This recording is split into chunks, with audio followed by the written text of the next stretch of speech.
Hi, today we're going to be looking at doing some Mother's Day portraits using some basic household things. So a nice thick sheet of paper, some Elmer's glue, a little bit of tempera paint cake in the bottom here, some everyday shaving cream, and a brush. First, we want to look at doing our Mother's Day pictures on our paper. So we're going to be looking at our paper. I'm going to draw with a Sharpie. You might choose to draw with a pencil in case you need to erase. When we talk about our Mother's Day portraits, we need to start with the shape of their head, which is sort of an upside down egg shape a little bit, right? We have a larger on the top for the hair, a little skinnier on the bottom for the chin. Then about halfway down is where we're going to put her eyes. And her eyes are those nice almond shapes, or sometimes football shapes. Right about there. And then she's going to have a nose. Remember, there's those three parts to the nose, right? There's the big center part circle and two smaller side circles. And then you could draw her little nostrils in there, little dark ovals on each side. And that's about halfway between the eyes and the chin. And then about halfway between the nose and the chin, we're going to draw her lips. So she can do her little smile. And then remember, the top part of the lips is almost like two triangles or an M that's really flattened out on there. And the bottom part is just like a little smile. And if you want to look like she's smiling even more, you can turn up those corners just a little bit. Then we need to do her irises, the colored parts of the eye. And inside that is the pupil. And those irises, they usually hide a little bit under that top eyelid that you have, right? So we'll draw a little bit of an eyelid on there, kind of like that. And then the pupils are in the middle, and they're usually black. So you can just color those in once you have your black marker to trace your pencil if you're working in pencil first. And then we have some eyebrows that will go on there. And that's go on both sides. And they're sort of a little zigzag overlapping type of pattern. And her nose at the top a little bit. And of course, if she's your mom, she probably has some nice eyelashes on there. So you could put little eyelashes on each side. And if you've ever looked at an eye, you actually have a couple little eyelashes on the bottom too. They're a little bit smaller than your top eyelashes, but they are on there.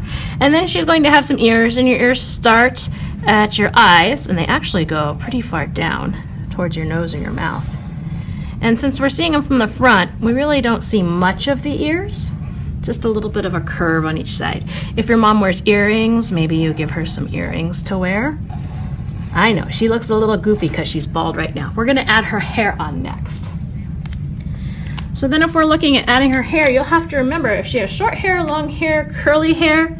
Oh wait, we're going to do something special for the hair, so we're not going to do her hair yet, but we are going to do her neck, which comes right out from under her ears, just like your neck does. If you feel it on either side with your fingers, your neck connects right there behind your ears, right? And then we'll have to figure out her shoulders down here. And maybe she's wearing a pearl necklace today, especially if it's Mother's Day coming up. She wants to be really extra pretty when you take her out. There we go. Now we're going to look at doing her hair. My mom has brown hair, so I have this one that has the brown tempera paint in it. And then we're going to add two things to this. We're going to add our Elmer's glue, and we're going to add some shaving cream so that we get the hair. I'm going to open my Elmer's glue, and I'm going to let some of that drizzle in there. There we go. And then I'm going to mix it around a little bit with my brown tempera paint. And I can reuse this brown tempera paint over and over again because when I'm finished, I can wash off that little cake in the water and it'll get all the glue off. I want my glue to be nice and brown though. And if your mom has blonde hair, you might do a yellow one. If she has black hair, you can use a yellow tempera paint cake in there. And I use the tempera paint cakes because if I add liquid to this, it thins it out. I don't want to thin it out. So if I use the cakes, it's just like a powder that I'm dissolving into the glue that I'm already using. So I can really scrub it. So now I threw in some of our shaving cream, and I'm going to carefully fold that in with the glue. So we don't want to deflate all of our shaving cream. And if you want a darker brown, you would have kept mixing it more with that little disc in the bottom in the glue. I'm gonna do it a little bit with the shaving cream now. I'm gonna pick up that brown in there.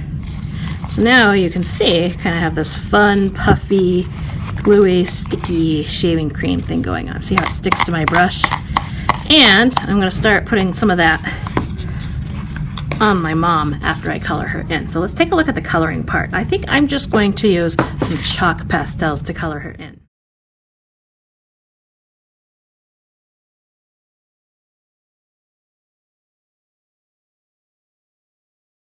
Okay, so now I colored her in with some chalk pastels and blended it. She's looking a little more human-like. Now I am going to go ahead and grab that brown hair mixture we made earlier. It's been sitting for a little bit, getting nice and goopy. And I'm going to start adding that where she has hair. Now my mom has kind of curly hair. So I'm gonna blop this on so that it puffs up. I don't want to see the lines underneath. So I'm kind of doing a scooping motion, like a spoon in here. And then I'm going to carefully put it on here. And my mom has sort of short hair. She doesn't have real long hair. Kind of like that. Now, I said she had curly hair. I'm gonna wipe off my extra back in the bucket for my friends to use since we're sharing. I'm gonna turn my brush over. I'm gonna use the back. And I'm going to do little curly loops, little snail shell spirals on here to make it look like her curly hair. Or if your mom has wavy hair, you might do like wavy lines in it to give her the wavy hair. Maybe she has a curl sticking out here on my mom, because hers is a little wavy on the top and then it gets curly at the bottom, right? And once it kind of starts drying, and you'll know because it starts pulling off the paper a little bit, then it's time to let it sit on the drying rack and dry so that you can make a perfect Mother's Day gift out of it. How fun is that? Thanks for joining me today, guys.